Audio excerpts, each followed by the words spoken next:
पश्चिम बंगाल की राजनीति में एक अहम और औपचारिक पड़ाव अब पूरा हो चुका है। विधानसभा चुनाव की पूरी प्रक्रिया संपन्न होने के बाद चुनाव आयोग ने नई विधानसभा के गठन के लिए आधिकारिक अधिसूचना जारी कर दी है।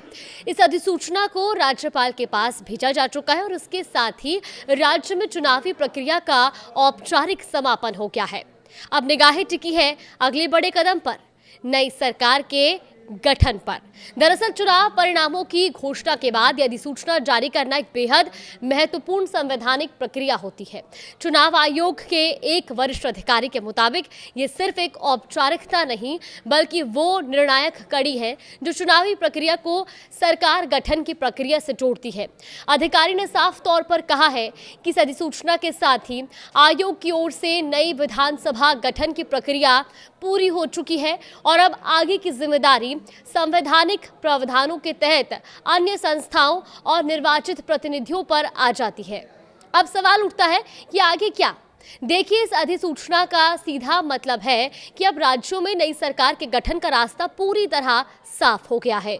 चुने गए जनप्रतिनिधि अब शपथ लेने की प्रक्रिया में शामिल होंगे और इसके बाद मुख्यमंत्री का चयन, मंत्रिमंडल का गठन और प्रशासनिक जिम्मेदारियों का बंटवारा, ये सभी प्रक्रियाएं तेजी से आगे बढ़ेंगी। चुनाव आयोग ने इस पूरे घटनाक्रम पर यह भी स्पष्ट किया है कि मतदान से लेकर मतगणना तक की हर प्रक्रिया पूरी तरह वैधानिक ढांचे के भीतर रहकर की गई है। आयोग के अधिकारियों का कहना है कि उन्होंने सभी स्थापित मानदंडों का सख्ती से पालन सुनिश्चित किया ताकि चुनाव स्वतंत्र, निष्पक्ष और पारदर्शी तरीके से संपन्न हो सके।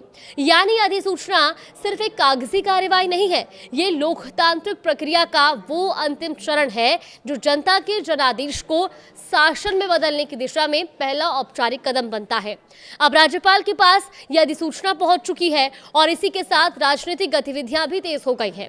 सरकार गठन को लेकर बैठकों का दौर संभावित है और शपथ ग्रहण समारोह की तारीखों पर चर्चा भी और नई कैबिनेट की रूपरेखा, इन सभी पर काम शुरू हो चुका है।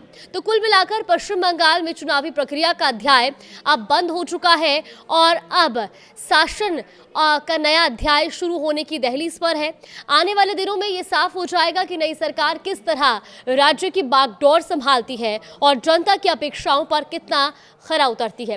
फिलहाल इस अधिसूचना के बाद पूरा ध्यान शपथ ग्रहण समारोह और नई सरकार की औपचारिक शुरुआत पर केंद्रित हो गया है, जो राज्य की राजनीति में एक नए दौर की शुरुआत का संकेत है।